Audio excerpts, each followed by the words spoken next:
Sometimes you need more than flowers or chocolates or even a dewy-eyed kitten to set sorry. Quote, sometimes you need a subcompact crossover. That's the case with the new Toyota CHR, which will be coming to the U.S. next year, and which is at least as much an apology as it is a car. One delivered from the automaker to its European buyers. More precisely, its non-buyers. While Toyota dominates in much of the world, it has always struggled to gain traction in the land of cheese and sauerkraut, particularly in the hard-fought hatchback segment. Last year, the Toyota Yaris, a British-built version of the Corolla, sold just 140,000 units across the continent, barely more than a quarter of what the Volkswagen Golf managed.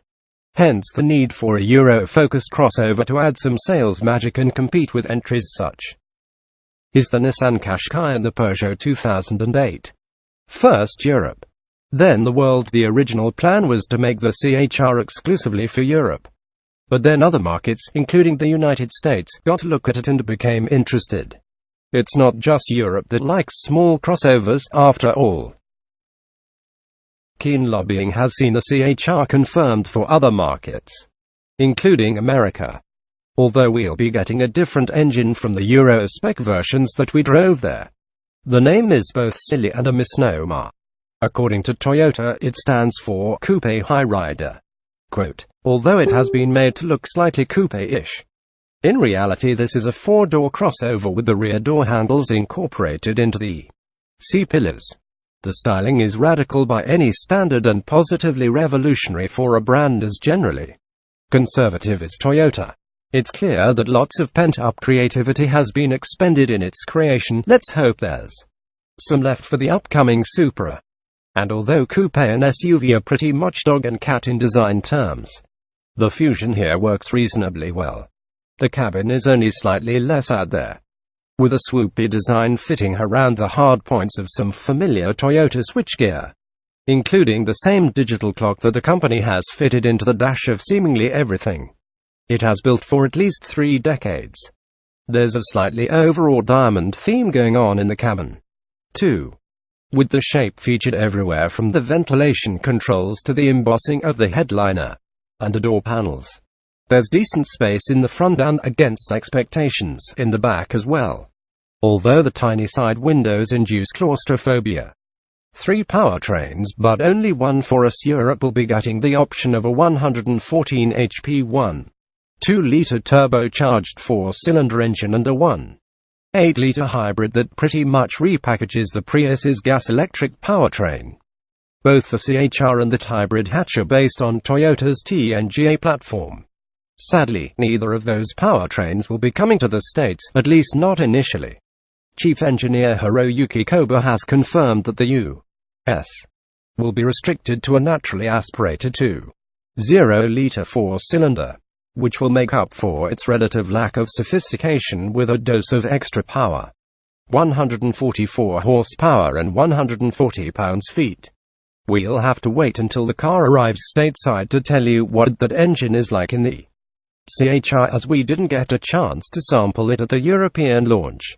Americans should be disappointed at not being offered the 1.2-liter turbo, which is a sweet little engine that makes up for its relative lack of firepower with a torque output that's too flat to be accurately described as a curve. The peak 136 pounds-ft is available from 1,500 revolutions per minute all the way to 4,000 revolutions per minute.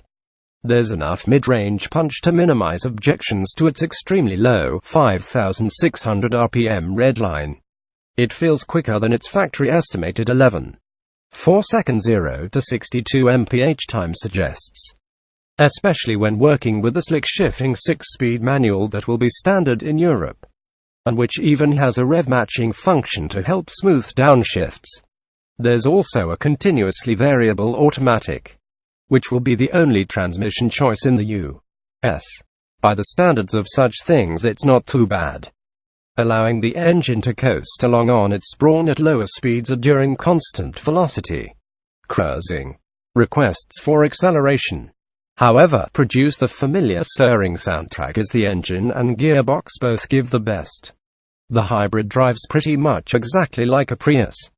the electrical assistance making it quieter under gentle use but not making it feel much quicker. The CHR drives well, particularly if you apply the "for a Toyota" proviso. The chassis doesn't deliver much of the excitement promised by the styling, nor does it demonstrate much obvious input from being partially developed on the Nürburgring Nordschleife, but it rides well, has a decent amount of grip, and manages to feel both taut and agile when asked to deal with a rough road at speed. The electrically assisted power steering lacks any sensation beyond its raw weight, and optimistic cornering speeds result in understeer.